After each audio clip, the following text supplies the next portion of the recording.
இது ஒரு மிக முக்கியமான பதிவு.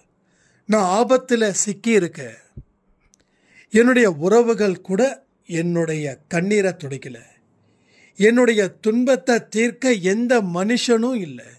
நான் என்ன செய்யறது? கடவுள் என்ன கைவிட்டுட்டாரு. கடவுள் இருந்தா எனக்கு எத்தனையோ பேர் உதவிகள் செஞ்சிருக்கலாம், என் வாழ்க்கையை காப்பாற்றிருக்கலாம் அப்படின்னு யாரெல்லாம் இரவும் பகலும் இதை நினைச்சே ஏங்கிக்கிட்டு இருக்கீங்களோ அத்தனை பேருக்கும் இந்த பதிவில் கடவுள் என்ன சொல்லி இருக்கிறாருன்றத தெரிஞ்சுக்கலாம். மற்றவர்களுக்கு பதில் தரும் சாயப்பா உங்களுக்கு ஏன் பதில் தரலன்னா, இப்போ வரைக்கும் நீங்கள் அவரை இதை நினச்சி கேட்டுட்ருக்கீங்க. அதனால் அவர் பதில் கொடுக்கல. அவர் பொம்மை மாதிரி உட்காந்துட்ருக்கார். அவரை செயல்பட வைக்கலாமா? அவர் செயல்பட வச்சுட்டா உங்கள் வாழ்க்கையில் பிரச்சனை தீரும் நம்புறீங்கல்ல? அப்போ இந்த பதிவை கேளுங்க. அவர் எப்படி செயல்பட வைக்கிறது? 24 மணி நேரமும் உங்கள் குடும்பத்திலேயே அவர் இருக்கணும். உங்கள் குடும்பத்தில் இருக்கக்கூடிய துன்பத்தை தீர்க்கணும், உங்களுக்கு சந்தோஷமான வாழ்க்கையை கொடுக்கணும் அப்படின்னு நினைக்கிறவங்க மட்டும் இந்த முழு பதிவையும் கேளுங்க.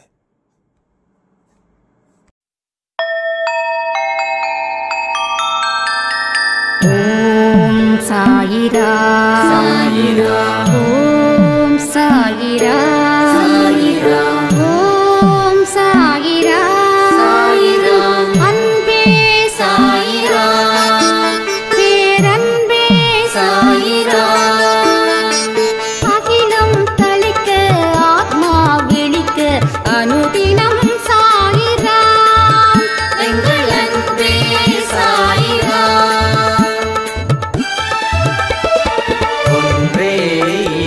ஒன்றே பூமிக்கென்றும் சாயிரா, சரணம் சாயிரா, நன்றே செய்து வாழ்வோம், நாம் ஒன்றே செய்து வாழ்வோம், அன்பே சாயிரா.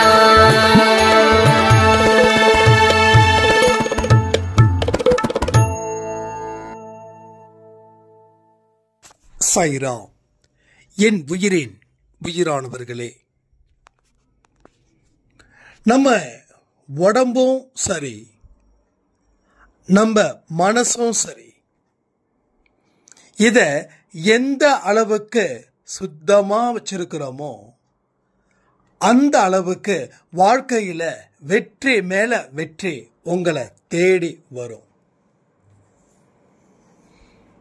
நம்ம உடம்ப சுத்தமா வச்சுக்கிற அளவுல மனசை சுத்தமா வச்சுக்கல. மனசுல ஏகப்பட்ட விஷயத்தை ஏத்துக்கிட்டே இருக்கும். ஒவ்வொரு மனுஷனுக்கும் இவ்வளவுதான் பாரம் அப்படின்னு இருக்குது. அந்த பாரத்தை அவன் அளவுக்கு அதிகமா சுமந்தான் அப்படின்னா அவனால உயிர் வாழ முடியாது. அதே போலதான் மனசுல இவ்வளவு கவலைகள் வச்சுக்கலாம். 1 கிலோ கவலை வச்சுக்கலாம், 2 கிலோ கவலை வச்சுக்கலாம். ஆனால் 1 டன்னுக்கு மேலே மனசில் அவ்வளோ கவலைகளை வச்சிருந்தா இதயம் செயலிழந்து போயிடும். ஹார்ட் அட்டாக் ஏன் வருது? அதிகமாக பாரத்தை சுமக்கிறதால. உணவு கட்டுப்பாடு, உணவை தாண்டி சில விஷயமும் இருக்குது. மன கட்டுப்பாடு இல்லைனாலும் உணவு கட்டுப்பாடு நீங்கள் வச்சுருந்தாலும் ஹார்ட்டு வீக் ஆகும். சில பேர் உடம்பை பயங்கரமாக போற்றி போற்றி பாதுகாப்பாங்க, நல்லா பார்த்துப்பாங்க, நல்ல தேவையானதை சாப்பிடுவாங்க. கொஞ்சம் வெயிட் ஏறினா கூட உடனே ஏதாவது ரெடியூஸ் பண்ணுவாங்க, இல்லை உடம்புக்கு டேஞ்சரஸ் இது அப்படின்னு. ஆனால் அவங்களுக்கு மனசில் 1000 கவலை, கஷ்டம், துயரம் இருக்கும். சில பேர் சொல்லுவாங்க, எங்க நல்ல ஒர்க் அவுட்லாம் பண்ணிட்டு இருந்தாரு, ஜிம்முக்கெல்லாம் போனார், ஆனால் ஹெல்த்தில் அவ்வளோ ஒரு ஃபோக்கஸ் பண்ணார், ஆனால் அவர் திடீர்னு இறந்துட்டாரு, ஆச்சரியமாக இருக்குது அப்படின்னு. ஸோ உடலை தான் அவங்க சரியாக வச்சுருக்காங்க, மனசை சரியாக வச்சுக்க தெரியல. அப்போ மனசில் என்ன இருக்கும்? ஆழமான அழுத்தம், அழுத்தத்தால் வந்த வினை. நல்லா புரிஞ்சுக்கிட்டீங்களா? இப்போ எக்ஸசைஸே பண்ண மாட்டாங்க சில பேர், ஆனால் உணவில் லைட்டாக இருப்பாங்க. சில பேருக்கு, சில பாக்கியவான்களுக்கு ஸ்நாக்ஸ் ஐட்டமே பிடிக்காது. ரைட்டா? ஸ்நாக்ஸே பிடிக்காது. எனக்கெல்லாம் ரொம்ப சந்தோஷமாக இருக்கு. ஸ்நாக்ஸ் பிடிக்காத ஒரு ஆள் உலகத்தில் உண்டா அப்படின்னு. எனக்கெல்லாம் ஒரு 1/4 கிலோ மிக்சர் ப்ளஸ் ஒரு டீ இதை குடித்தாவே போதும், அவ்வளோ சந்தோஷமாக இருக்கும். எனக்கு ரொம்ப ஸ்நாக்ஸில் ரொம்ப அடிக்ட் நான். அப்போ ஸ்நாக்ஸ் மூலமாக வரக்கூடிய கெடுதல் அதை விட்டுருங்க. அப்போ உணவு கட்டுப்பாடு இல்லாமலும், ஆனால் சில உணவுகள் பேசிக்காக பிடிக்காமலும், ஆனால் ஒர்க் அவுட் பண்ணாமலும், வாக்கிங் போகாமலும் சில பேர் 90 வயசு 95 தாண்டுவாங்க. ஏன்னா அவங்க மனசில் எந்த ஒரு அழுத்தத்தையும் ஏற்படுத்திக்கிறது இல்லை. ஸோ உடலுக்கு நோயினா மருந்து மாத்திரை சாப்பிடலாம், ஆனால் மனதுக்கு நோயினா மருந்து சாப்பிட முடியாது. மீறி போனால் டாக்டர் ஸ்லீப்பிங் டேப்லெட்டை கொடுப்பாங்க, ஸ்லீப்பிங் டோஸ் மிக்ஸ் பண்ணுற மாதிரி சில காம்போசிஷன் டேப்லெட்டை கொடுப்பாங்க. அதுதான். ஸோ நிரந்தரமான தீர்வு இல்லை. அதிகமாக சாப்பிட்டா கிட்னி பாதிக்கும். அப்போது ஆன்மீகம், கடவுளோட செய்தி மெசேஜஸ் என்னன்னா, மனதை என்றைக்குமே சந்தோஷமாக வச்சுக்கோ.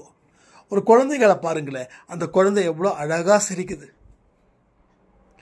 அந்த குழந்தைய நம்ம குழந்தை எங்கேயாவது தூக்கிட்டு போகணும் அப்படின்னா, யாராவது ஒருத்தவங்க அந்த குழந்தைக்கு சிரிச்சாங்கன்னா அந்த குழந்தை சிரிக்குது.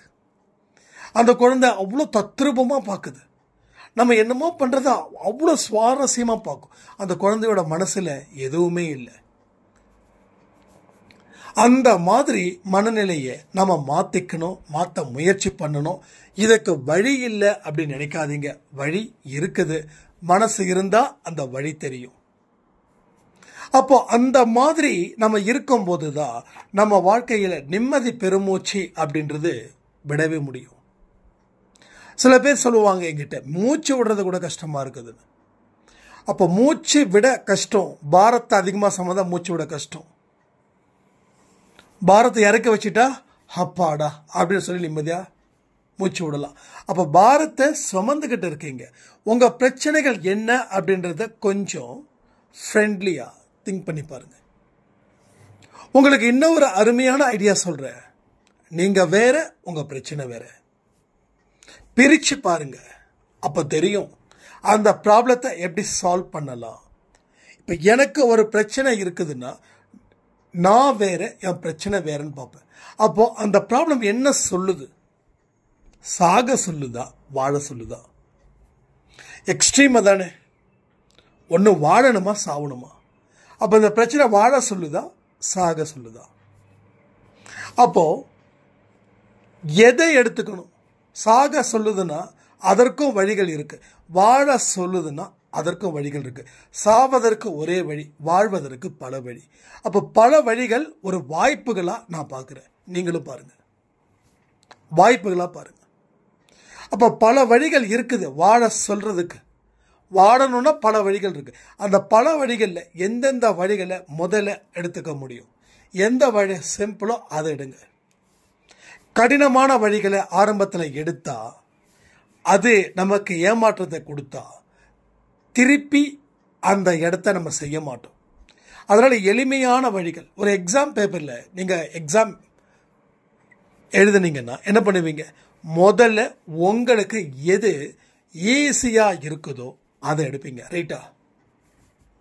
அப்போ கடினமானதை எடுத்தோம் அப்படின்னா எங்கேயாவது விட்டால் ஈஸியாக இருக்கிறது கூட ரொம்ப டஃப் ஆகிடும். ஏன்னா எல்லாமே மைண்டு தான். மைண்டில் இருக்கக்கூடிய செல்ஸ், அந்த செல்ஸ் கொடுக்கக்கூடிய அந்த ரிஃப்ளெக்ட், அது வேற மாதிரி நம்மளை மாற்றிடும். அப்போது ஈஸியாக இருக்கிறத ஆரம்பிங்க. அதுக்கப்புறமா அடுத்தது என்னன்னு போகும்போது கடினமாக இருக்கிறத நீங்கள் ஈஸியாக ஜெயிச்சிடலாம். இது எல்லாத்துக்கும் சொல்லக்கூடிய விஷயங்கள் தான்.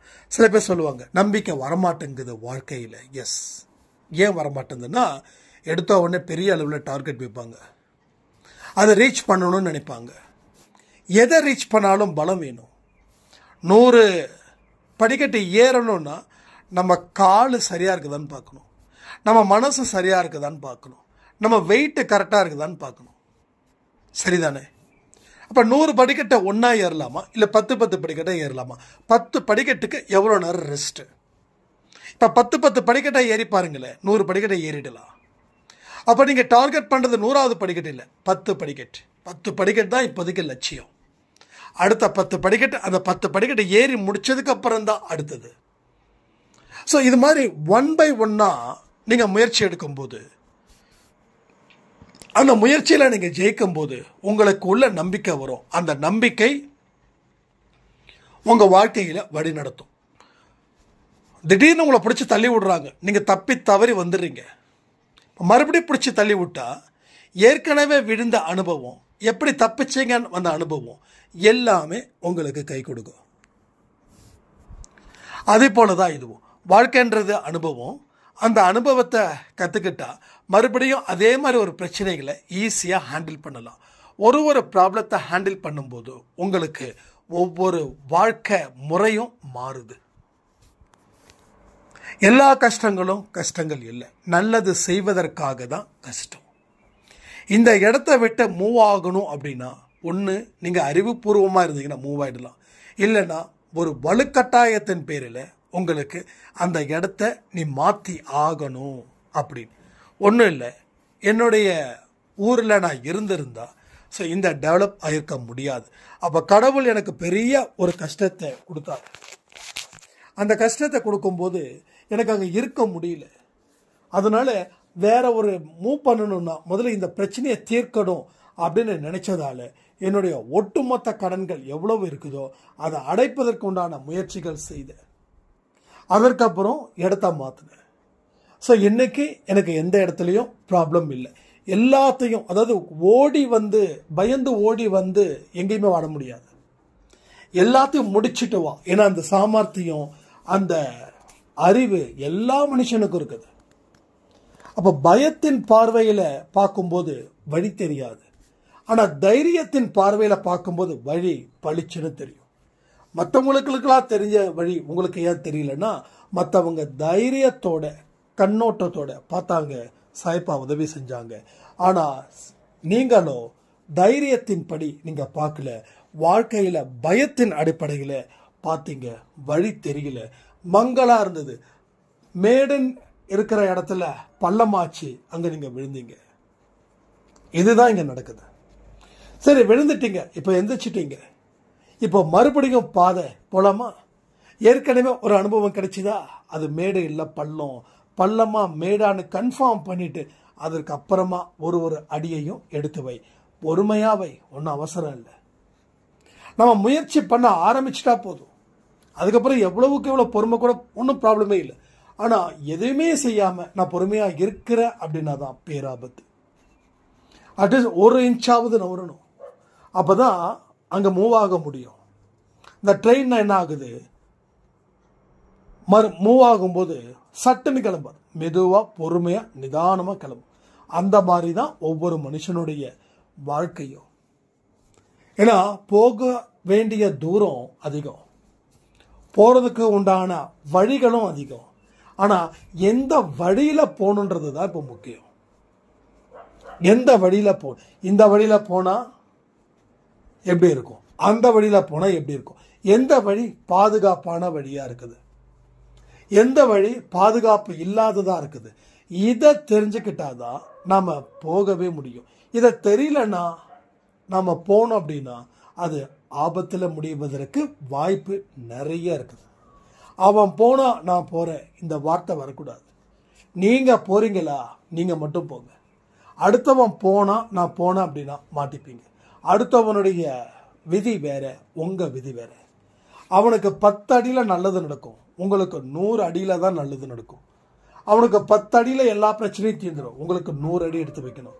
அப்போது அவனை மாதிரி தான் நான் வாழ்ந்தேன், ஆனால் அவனுக்கு வாழ்க்கையில் எல்லாம் கிடைச்சிடுச்சு, எனக்கு வாழ்க்கையில் எதுவும் கிடைக்கலன்னா உங்களுக்கு கிடைக்க வேண்டிய அடி 100 அடியில் தான் கடவுள் அந்த இடத்துல வச்சிருக்கார். ஆனால் 10 அடியில் போனாலே அவனை விட நீங்கள் 100 அடியில் போகிறதால இன்னும் எக்ஸ்ட்ரீமான ஒரு வேல்யூவான ஒரு விஷயந்தான் உங்கள் வாழ்க்கையில் நடக்கும்.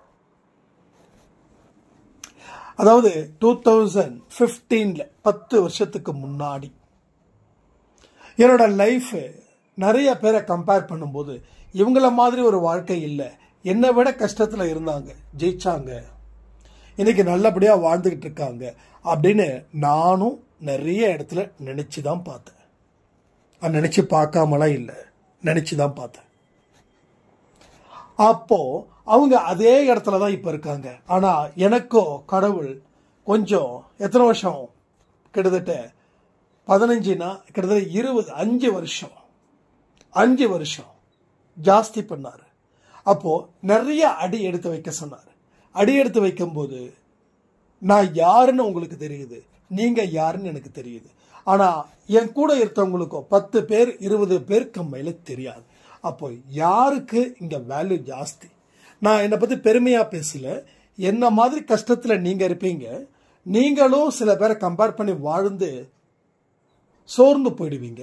ஆனா உங்க வாழ்க்கை அவங்க வாழ்க்கையை விட 10 மடங்கு பெருசு. எவ்வளவுக்கு எவ்வளவு நீங்க கஷ்டப்படுறீங்களோ அந்த அளவுக்கு உங்க வாழ்க்கையில மிகப்பெரிய ஒரு இடத்தை கடவுள் அமைச்சு தருவார். சரியா? அது புரிஞ்சுக்கணும். அப்ப கஷ்டத்தை பார்த்து பயந்தா அது நடக்காது. கஷ்டத்தை பார்த்து பயப்படாத. உன்னால என்ன முடியுமோ அத ஆனந்தமா செய், சந்தோஷமா செய். என்கிட்ட ஒரு சாய்ராம் கேட்டாங்க, இத்தனை பதிவு கொடுக்குறீங்களே உங்களுக்கு போர் அடிக்கலையா? நானும் ஒரு யூடியூப் சேனல் ஆரம்பிச்சேன். ஃபர்ஸ்ட் ஒரு வருஷம் ஆடியோஸ்லாம் கொடுத்தேன். ஆனா அதுக்கப்புறம் எனக்கு பேசுறதே பேசிட்டு இருக்கோமே அப்படின்னு தோணுச்சு, சலிப்பு வந்துடுச்சு, நான் நிறுத்திட்டேன் அப்படின்னாரு. அப்ப நான் சொன்னேன், நீங்க ஏதோ ஒரு பர்பஸ்க்காக நீங்க பண்ணீங்க. ஆனா நான் இந்த நிமிஷம் வரைக்கும் அதே சந்தோஷத்தோட அதே மனநிலையோட என்னோட உறவுகள் கிட்ட பேசுவதற்கு ஒரு வாய்ப்பா இதை நான் பார்த்தேன் அப்படின்னு. அப்ப அவர் வழி என்னோட வழி வேற, அவர் வழி வேற. அவர் என்கிட்ட ஓப்பனா சொன்னாரு, நீங்க ஆரம்பிச்சதால நானும் ஆரம்பிச்சேன். நீங்க பேசுற அத்தனையும் என் மனசுக்குள்ள இருந்தது. அதனால நம்மளும் ஒரு விஷயத்த பண்ணலான்னு நினைச்சேன். ஆனா என்னால சக்சஸ்ஃபுல் பண்ண முடியல. உங்களுக்கு போர் இல்லாம எப்படி இதை பண்றீங்க? நான் தான் ஒன்னு சொன்னேன். கடவுள் ஒவ்வொருத்தவங்களுக்கும் ஒவ்வொரு வழியை காட்டுறார். அது சச்சரமே இருக்கு. ஒருத்தங்களை கடவுளை பற்றி எடுத்து சொல்வதற்காக என்ன மாதிரி ஆளுங்களுக்கெல்லாம் அந்த பாயிண்ட் வருது. இன்னும் சில பேர் உதவிகள் செய்வதற்காக, நிறைய பேர் உதவிகள் செய்யறாங்க இல்லையா, அவங்களுக்கு அது மாதிரி. இன்னும் சில பேர் கோயிலுக்கு தேவையானதை செய்வதற்காக. அப்போ யாராருக்கு எது எதை கடவுள் கொடுத்திருக்காரோ அதுதான் மெயின். அதுல நம்ம போறோம். அப்ப இந்த இடத்துல நான் சக்சஸ் ஆனேன்னா தோல்வியானேன்னு தெரியாது. ஆனா விருப்பம், மனசு ஃபுல்லா விருப்பம், நிறைய வார்த்தைகள் பேசணும், அதை என் உறவுகள் கிட்ட ஷேர் பண்ணிக்கணும், நிறைய பேரோட வாழ்க்கையை மாற்றணும். இது எல்லாமே கடவுள் எனக்கு கொடுத்த ஒரு அசைன்மெண்ட். அப்போ எனக்கு சில நேரத்தில் அதிகமா பேசும்போது தலைவலி வரும். அந்த நேரத்தில் கடவுள்கிட்ட கேட்டுதான் பேசாம பழைய வீடியோவே திருப்பி போட்டுக்கோவா அப்படின்னு கேட்பேன். அதாவது முடியாத நேரத்தில் கேட்பேன். மோஸ்ட்லி சண்டே பொறுத்த வரைக்கும் மோஸ்ட்லி எல்லாரும் அந்த டைம்ல பிஸியா இருப்பீங்க. அதனாலதான் சம்டைம்ஸ் பழைய ஆடியோஸ் போடும். ஆனா இப்பயும் அதுக்கு மனசு வரல, இல்ல புது ஆடியோவை கொடுக்கலாம் அப்படின்னு. இதுக்கே போன வாரம் 1-2 சாய்ராம் பழைய ஆடியோ தானே வரும்னு போடுவீங்க, ஆனா இன்னைக்கு என்ன புது ஆடியோ போட்டீங்க, நாங்க ரொம்ப மிஸ் பண்ணிட்டோம் அப்படின்னாங்க. ஸோ இனிமே பழைய ஆடியோனா மறு ஒளிபரப்பு, அது மறந்துட்டோம் போடுறதுக்கு, இனிமே மறு ஒளிபரப்புன்னு போட்டுருவோம். ஏன்னா எதையுமே நம்மளால உறுதியா சொல்ல முடியாது இல்லை, அதனால தானே. ஸோ எதையுமே உறுதியா சொல்ல முடியாது. நம்ம ஒரு கணக்குக்காக பண்ணல, ஆத்ம திருப்தியா பண்றோம். ஒரு கணக்குக்காக நம்ம எதையுமே செய்யவே இல்லை. கணக்குக்காக செஞ்சா அந்த கணக்கு முடிஞ்ச கணக்கை வச்சுதான் வாழ்க்கையா இருக்கும். ஆனா இது ஒரு ஆத்ம திருப்தியால செய்கிறது. அதனாலதான் அன்பே சாய் ஒரு பெரிய ஆலமரம் போல இருக்கு. ஒரு ஆலமரம் எப்படி ஒரு கிட்டத்தட்ட கால்வாசி தெருவுக்கே நிழல கொடுக்கும். அந்த ஆலமரம் அப்படியே வெயில்ல இருந்து வந்தவனுக்கு நிழல நிற்கும் போதுதான் அந்த நிழலோட அருமை தெரியும். கூடவே ஒரு பானை தண்ணி வச்சுட்டோம் அப்படின்னா இன்னும் நல்லா இருக்கும். நான் உங்ககிட்ட சொல்லணும்னு நினைக்கிறேன், எப்பயுமே வெயில் காலத்துல உங்க வீட்டுக்கு முன்னாடி பானையில தண்ணி ஊற்றி வைங்க, முடிஞ்சா பண்ணுங்க. அதே மாதிரி நிறைய பறவைகளுக்கு தண்ணி வைங்க. நம்ம இருக்கிற எல்லா இடத்துலையும் ஏதாவது ஒரு உயிரினம் அதுக்கு பயன்பாடு இருந்துகிட்டே இருக்கணும் நம்ம மூலமா. இதை கடவுள் விரும்புறாரு, கடவுள் ஆதரிக்கிறார். அதில் எந்த காரணத்தை கொண்டும் தண்ணி, ஜஸ்ட் தண்ணி, அந்த தண்ணியால் நமக்கு தண்ணின்றது சாதாரணமாக இருக்கும். சம்டைம்ஸ் நான் ட்ராவல் பண்ணும்போதெல்லாம் ஒரு சொட்டு தண்ணி கிடைச்சா நல்லா இருக்குமேன்னு தோணும். சாப்பாடு கூட நமக்கு அவசியம் இருக்கா, தண்ணி குடிச்சா போதுன்ற மாதிரி தோணும். நான் நிறைய இடத்துல மாட்டியிருக்கேன் அது மாதிரி. அப்போ தண்ணியோட அருமை தாகத்தில் இருக்கிறவனுக்கு, நிழலோட அருமை வெயில்ல சுத்துறவனுக்கு, சரிங்களா, வலியோட அருமை வலிய புரிஞ்சவனுக்கு. இதை எல்லாமே வாழ்க்கையில கடவுள் நமக்கு கொடுக்கக்கூடிய ஒரு பிக்கஸ்ட் எக்ஸ்பீரியன்ஸ்ட். ஸோ இதை நாம தெளிவா நம்ம வாழ்க்கையில பார்க்கும்போது நம்மளை நம்பி வந்திருக்கிற அத்தனை பேருக்கும் நம்ம எந்த அளவுக்கு அவங்க வாழ்க்கையை உயர்த்தணுன்றதுல கடவுள் எதிர்பார்க்கிறாருன்றதை கொஞ்சம் யோசிச்சு பாருங்க. பொறுமையோடும் நிதானத்தோடும் வாழ்க்கையை வாழணுன்றது தான் கடவுள் சொல்லக்கூடிய வார்த்தை. அதனால ஒரு சின்ன வலி வந்தா கூட நான் தாங்கிக்க மாட்டேன் அப்படின்னு சொல்றதை நிறுத்துங்க. எவ்வளவு பெரிய வலி வந்தாலும் நான் தாங்கிக்க முடியும்னு நம்புங்க. நெகட்டிவா பேசுறதுல தப்பு இல்லை. சில பேர் சொல்லுவாங்க பாசிட்டிவா இருக்கணும் எப்பயும். எஸ், பாசிட்டிவா தான் இருக்கணும், நான் இல்லைன்னு சொல்ல. பாசிட்டிவா இருக்கிறதால மட்டும், அப்படி நினைக்கிறதால மட்டும் பாசிட்டிவா இருந்துருவோமா? அப்போ இதுவும் தேவை, அதுவும் தேவை. ஆனா எதுவுமே எல்லாம் ஏறக்கூடாது. வலி வந்தா ஏத்துக்கோ, வலியே வராது அப்படின்னு நினைச்சா சரி, நாளைக்கு சின்ன வலி வந்தா ஏத்துக்க முடியாது. ஏமாற்றமே என் வாழ்க்கையில இருக்கக்கூடாது அப்படின்னு கடவுள்கிட்ட பிரார்த்தனை பண்ணீங்கன்னா, நாளைக்கு ஒரு சின்ன ஏமாற்றம், அதாவது உங்க குழந்தை உங்களை மீறி ஏதாவது ஏமாத்தி ஒரு விஷயத்த செஞ்சா கூட அதை தாங்கிக்க முடியாது. அப்ப கடவுள்கிட்ட என்ன கேட்கணும் அப்படின்னா, ஏமாற்றத்தை தாங்கிப்பேன், வலியை தாங்கிப்பேன். இதை கேட்டு பாருங்களேன். அப்போ எந்த மாதிரியான ஏமாற்றத்தை தாங்குறீங்களோ, எந்த மாதிரியான வலியை தாங்குறீங்களோ, அதை விட சிறப்பான ஒரு இடத்துல நீங்க இருப்பீங்க. பெரிய பெரிய சாதனையாளர்களை கொஞ்சம் நினைச்சு பாருங்களேன். பெரிய பெரிய சாதனையாளர்கள் அவங்க வாழ்க்கையில வலியை தாங்காம வந்திருப்பாங்களா, ஏமாற்றத்தை தாங்காம வந்திருப்பாங்களா? உங்கள கூட இருக்கிற எனக்கு எத்தனை வலி வந்தது, எத்தனை ஏமாற்றம் வந்தது. அப்போ அதை தாங்கிக்கிட்டதால தான் அடுத்த கட்டம் நல்லா இருக்குது. சரி, இனி வலி வராதா, ஏமாற்றம் வராதா, அது தெரியாது. ஆனா வந்தாலும் ஏத்துக்கக்கூடிய பக்குவத்தை கடவுள் எனக்கு கொடுத்திருக்கார். அதனால எதை பத்தியும் கவலை இல்லை. தனிக்காட்டு ராஜா, தனிக்காட்டு ராஜா. வலியாலையும் நான் துக்கப்படல, வெற்றியாலையும் சந்தோஷப்படல. ஆனா உணர்வுகள் மிக்க ஒரு மனுஷன். உணர்வுகள் இருக்கு, ஆனா என்னுடைய உணர்வுகள் எல்லாமே எனக்கு பாதிக்கப்படாத அளவுல அந்த உணர்வுகள் இருக்குது. அப்படிதான் இருக்கணும். நான் உங்களை ஃபோர்ஸ் பண்றேன்னு நினைக்க வேண்டாம். ஸோ வலியால இருக்கக்கூடிய உணர்வுகள், அது வலி அப்படின்னு நம்ம திரும்ப திரும்ப நினைக்கும் போது அதை தாங்க முடியாம தான் நம்ம நினைக்கிறோம். அப்போ அந்த வலி உன்னை கொள்ளுது. அப்போ வெற்றியால கிடைக்கக்கூடிய சந்தோஷம் ஒரு இருமாப்பை உண்டாக்கும். அந்த இருமாப்பு அடுத்த வெற்றியை நோக்கி போகாம அங்கேயே செதைச்சிடும். அப்போ வலியும் வேண்டாம், வலியும் வேண்டாம், சந்தோஷமும் வேண்டாம். அப்ப என்ன வேணும்? கடவுள் காட்டின வழியில போகணும். அதை நான் சிறப்பா செய்யணும். இன்னைக்கு காலையில 12 மணிக்கு எத்தனை பேர் அந்த பதிவை பார்த்தீங்கன்னு தெரியல. சட்டுன்னு வந்தது, இது முன்னோர்களால் உருவாக்கப்பட்டது அப்படின்னு. அதை தயவு செய்து கேட்காமல் விடாதீர்கள். ஏன்னா ஒவ்வொரு பதிவும் ஏதோ ஒரு விஷயத்தால உருவாக்கப்படுறது தான். அது உங்களுக்கானது தான். உங்க வாழ்க்கையில மாற்றத்தை ஏற்படுத்துவதற்கும், அடிமை வாழ்க்கையில இருந்து சுதந்திரமா வாழ்வதற்கும், உங்களுடைய கை ஓங்குவதற்கும், நீங்க ஆபத்துல இருந்து மீண்டு வந்து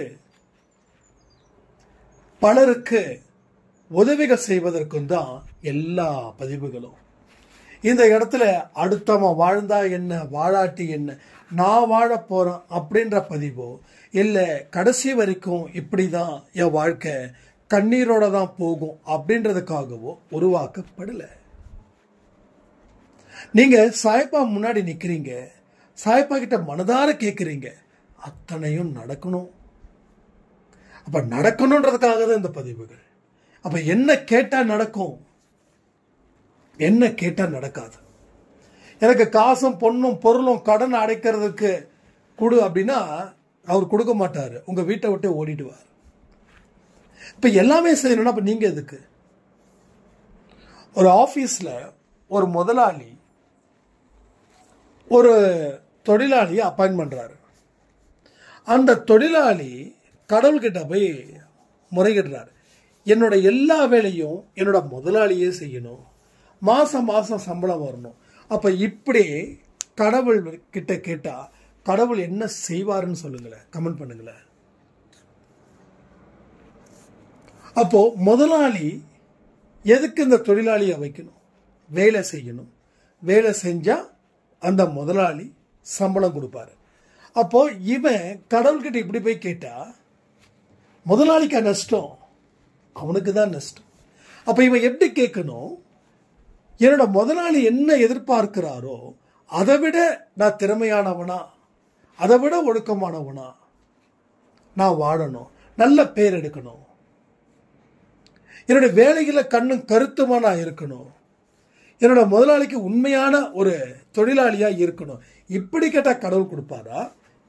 நான் எந்த வேலையும் செய்யக்கூடாது, என்னோட எல்லா வேலையையும் என்னோட முதலாளி செய்யணும், எனக்கு சம்பளம் மட்டும் எக்ஸ்ட்ரா கொடுக்கணும் அப்படின்னு கேட்டா கடவுள் கொடுப்பாரா? இந்த ரெண்டுல எது கடவுள் கொடுப்பாருன்றத உங்களுடைய பதிலுக்கு நான் விட்டுறேன். ஆனா எல்லாரும் என்ன கேட்கிறாங்கன்னா, நான் வேலை செய்யக்கூடாது, எனக்கு பதிலாக என் முதலாளி வேலை செய்யணும், ஆனால் சம்பளம் வரணும். இப்படி கேட்கறதால தான் உங்களுடைய வேண்டுதல் இப்போ வரைக்கும் கடவுள் நிறைவேற்றவே இல்லை. அப்போ உங்க வேண்டுதல் கேட்கணும்னா அப்ப நீங்க இந்த மாதிரி மனநிலையில இருக்கணும். அந்த மாதிரி மனநிலையில வருவதற்கு தான் அன்பே சாயில பதிவுகள். இது ஒரே பதிவுல மாறிடாது, ஒரே பதிவுல மாறாது. அப்போ பல பதிவுகளை கேட்டு கேட்டு கேட்டுதான், ஏன்னா ஏற்கனவே நம்மளுடைய மனசுல பல ஜென்மத்தில் இருக்கக்கூடிய சோக கதையெல்லாம் இருக்குது. அந்த சோக கதைகள் அத்தனையும் எதிர்மறை எண்ணங்கள் கொண்ட பக்கங்களா இருக்குது. கிட்டத்தட்ட டன் கணக்கில் இருக்குது பேஜஸ். ஆனா இப்ப நம்ம 10% தான் நம்ம தயாராகிட்டே வரோம். அப்போ இதை தொடர்ந்து நம்ம கேட்கணும். நம்ம கேட்க கேட்க கேட்க தான் அந்த பக்கங்கள் குறையும், பொது பக்கங்கள் ஆரம்பமாகும். அப்போ 1 டன் இருக்கிற இடத்துல இது பார்த்தீங்கன்னா சும்மா 10 கிராம் கூட இல்லை. இப்போ கேட்டது அத்தனையும் 10 கிராம் கூட இல்லை.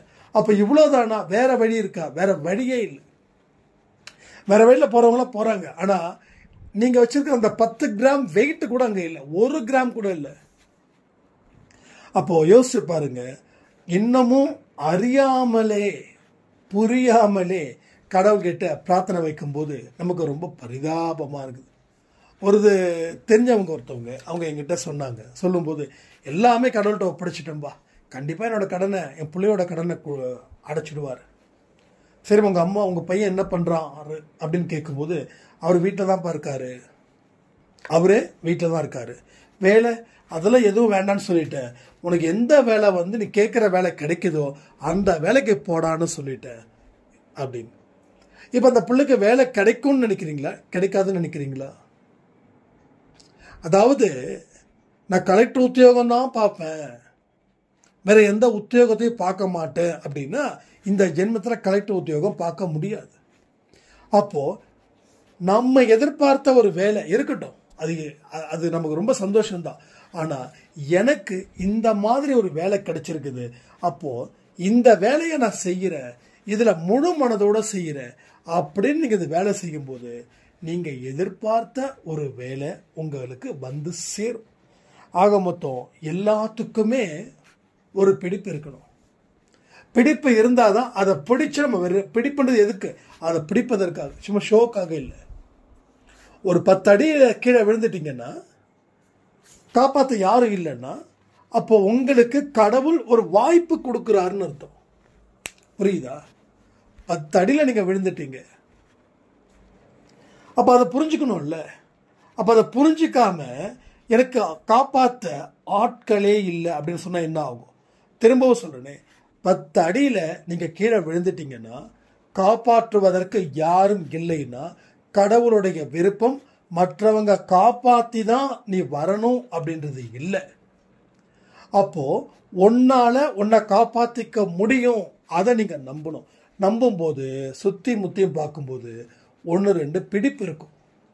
அந்த பிடிப்பை பிடிச்சு நீங்கள் வெளியில் வந்துடலாம். இப்போ நீங்கள் சேஃப் ஆயிட்டீங்க. ஸோ இது மாதிரி தான் கடவுள். என்னோட கஷ்டத்தை தீர்க்க யாரும் இல்லை அப்படின்னு ஒரு முடிவு பண்ணிட்டீங்கன்னா இப்போ உங்கள் கஷ்டத்தை தீர்க்க கடவுள் உங்களையே பயன்படுத்த போறாருன்னு அர்த்தம். சரியா? உங்களையே பயன்படுத்த போறாருன்னு அர்த்தம். அப்போ இதை கூட நம்ம புரிஞ்சிக்காம இருக்கிறோம். அப்போ இதை ஏன் நம்ம புரிஞ்சுக்கிறோன்னா அந்த அளவுக்கு நம்ம மூளையும் மனசும் பயத்தினால மந்தத்தன்மையை அடைஞ்சிருக்குது. அதனால தான் எதையுமே சிறப்பாக செய்ய முடியல. இப்பயும் சொல்றேனே, உங்களால் ரொம்ப சிறப்பாக செய்ய முடியும் எல்லா வேலையையும். ஆனால் நீங்கள் அதற்கு யோசிக்கிறீங்க இல்லை, அப்புறம் செய்யலான்னு யோசிக்கிறீங்க. அப்புறம்ன்றதில்ல, எல்லாமே இப்போவே நடக்கும்.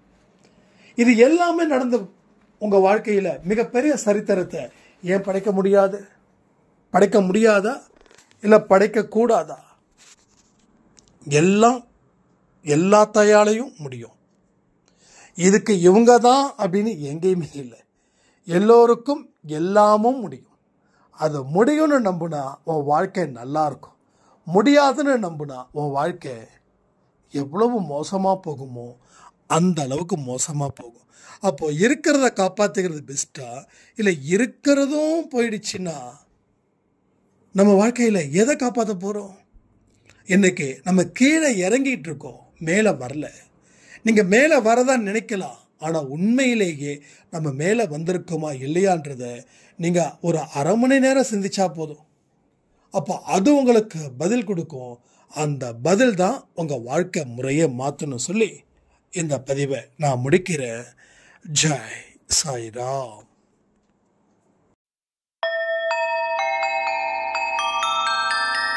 ஓம் சாயிராம். ஓம் சாயிராம்.